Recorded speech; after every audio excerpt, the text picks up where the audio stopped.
Je pense qu'il a renoncé par manque d'efficacité vraisemblable. Je veux dire, si vous voulez frapper des barbares qui qui massacrent leur propre population, là je pense au Pasdaran, je pense aux gardiens de la Révolution, et je pense de toute façon à ce régime qui est un régime assassin, alors pour être efficace, qu'est-ce que vous faites ? Vous frappez des commissariats ? C'est ridicule. Vous frappez un QG des Pasdaran, 2 QG des Pasdaran, sur un pays plusieurs fois grand comme la France. C'est tout aussi ridicule, ça ne servira à rien du tout. Et donc, si vous voulez, alors s'il y aurait une possibilité, c'est de soutenir une armée de secours, en quelque sorte, située à la frontière, et n'attendant qu'un soutien américain pour y aller. Et elle se situe où, cette armée de secours ? Elle n'existe pas. Ni à l'intérieur du pays, puisque les manifestants, gloire à eux d'ailleurs, ont manifesté de manière très pacifique, c'est-à-dire sans utilisation des armes. D'ailleurs, ça a toujours été vrai.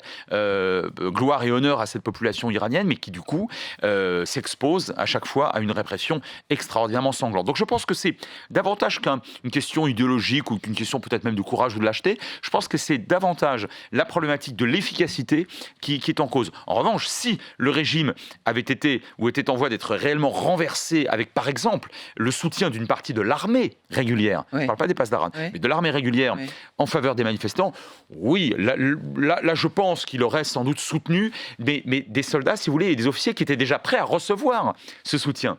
Mais on ne peut pas militairement, pour être concret, soutenir de manière efficace, de l'extérieur, une population désarmée située face à, sur un sol d'abord extrêmement difficile pour tout type d'intervention militaire, mais face à des forces de répression terribles.